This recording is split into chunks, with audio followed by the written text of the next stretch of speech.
और दिन में आप जियों को सूचित किया गया था कि परमेश्वर की ये पवित्र पुस्तक आपके हाथ में होनी चाहिए जब आप लाइव बैठे। तो उम्मीद करता हूं आप सभी के सामने परमेश्वर की पवित्र पुस्तक होगी। तो चलिए हम सबसे पहले इस पवित्र पुस्तक का जो कवर है, जो जिल्द है, उसके ऊपर जो परमेश्वर के वचन हैं, जो शब्द हैं, हम उनको समझने का प्रयास करते हैं कि इनका मतलब क्या है। परमेश्वर हमें इसके अंदर समझाना क्या चाहते हैं, बताना क्या चाहते हैं, इस पवित्र पुस्तक को लिखने का परमेश्वर का मकसद क्या है। सबसे पहले इस पवित्र पुस्तक को हम नमन करते हैं। उसके बाद में आप देखिए, सबसे पहले परम पूज्य गुरुदेव ने अपने कर कमलों से लिखा है, कबीर परमेश्वर कबीर देव की दया। कबीर परमेश्वर कबीर देव की दया। खुद परमेश्वर होते हुए सतगुरु रामपाल जी महाराज जी ने यहां पे लिखा है, कबीर परमेश्वर, कोष्टक में लिखा है कबीर देव की दया। परमेश्वर उन्होंने इसलिए लिखा है क्योंकि वर्तमान में वो परमात्मा एक संत की भूमिका में इस पृथ्वी पे आए हुए हैं, एक सतगुरु की भूमिका में इस पृथ्वी पे आए हैं, एक सुयोग्य भगत की भूमिका भी वर्तमान में वो इस पृथ्वी पे आके कर रहे हैं।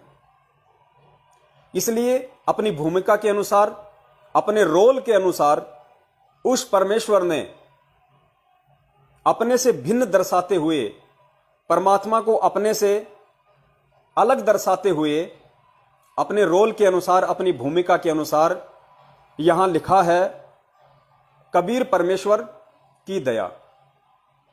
क्योंकि परमेश्वर की वाणी है कि साहिब से सतगुरु भय, सतगुरु से भय संत, धर धर वेख विशाल अंग, खेले आदि और अंत।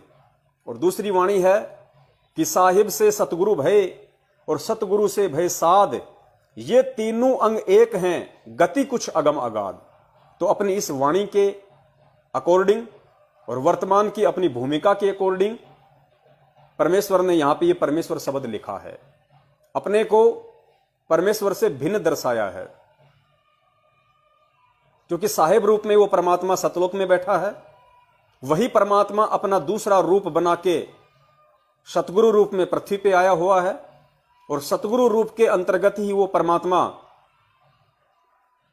एक भगत की भूमिका भी 17 फरवरी 1988 से स्वामी रामदेवानंद जी महाराज जी को अपना मुंह बोला गुरु बना के निभा रहा है। तो इन भूमिकाओं के अकॉर्डिंग स्वयं परमात्मा होते हुए, स्वयं साहिब होते हुए भी वो परमेश्वर यहां पे परमेश्वर शब्द यूज कर रहा है। और दूसरा इसका रीजन ये है कि उस परमेश्वर का वास्तविक नाम कबीर देव है, जो आज संत रामपाल जी महाराज जी के रूप में आए हुए हैं। वेदों में उनका वास्तविक नाम कबीर परमेश्वर है, और वेदों में उनका वास्तविक नाम कबीर परमेश्वर इसलिए है क्योंकि सतलोक में परमेश्वर का वास्तविक नाम कबीर देव है। इसलिए उस विधान के अंतर्गत परमेश्वर ने इस पुस्तक में सबसे ऊपर जो शब्द लिखे हैं कबीर परमेश्वर, कोष्टक में कबीर देव, क्योंकि वेदों में कोड वर्ड में परमेश्वर को कवि नाम से लिखा है, कबीर देव नाम से लिखा है।